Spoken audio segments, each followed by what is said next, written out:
अस्सलामुअलैकुम। आज हमारे इस बामकसद सफ़र का तीसरा दिन है। इस सीरीज़ का मकसद सिर्फ इस्लाह यानी सुधार और दीन की सही समझ हासिल करना है। आज हम हसद यानी जलन और इंसानियत के पहले कत्ल की हकीकत को समझेंगे। हम जो भी बात करेंगे वो सीधे कुरान और सुन्नत की रोशनी में होगी, ताकि हमारी नीयत और अमल दोनों बदल सकें। दुनिया की ज़मीन पर गिरने वाला सबसे पहला खून किसी जंग में नहीं बहा था, बल्कि एक सगे भाई ने दूसरे भाई का बहाया था।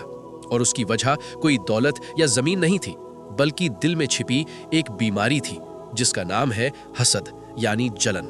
कुरान मजीद की सूरे अल-माइदा यानी आयत नंबर 27 से 31 में अल्लाह रब्बुल इज़्ज़त ने हाबील और काबील का वाक़या बयान किया है। दोनों ने अल्लाह के लिए कुर्बानी पेश की। हाबील की कुर्बानी कबूल हुई क्योंकि उनके दिल में तकवा था, लेकिन काबील की कुर्बानी रद्द कर दी गई। बजाय अपनी खता सुधारने के, काबील ने अपने भाई से कहा, मैं तुझे मार डालूंगा। हजरत मोहम्मद सल्लल्लाहु अलैहि वसल्लम ने इसी बीमारी के बारे में हमें खबरदार किया है। आप सल्लल्लाहु अलैहि वसल्लम ने फरमाया, हसद से बचो, क्योंकि हसद नेकियों को ऐसे खा जाता है जैसे आग सूखी लकड़ी को खा जाती है। सुनन अबू दाऊद। जरा सोचिए, मसला कुर्बानी का नहीं था, मसला नीयत का था। काबील को इस बात का गम नहीं था कि उसकी कुर्बानी क्यों कबूल नहीं हुई, उसे जलन इस बात की थी कि उसके भाई की कुर्बानी क्यों कबूल हो गई। यही हसद की बुनियाद है।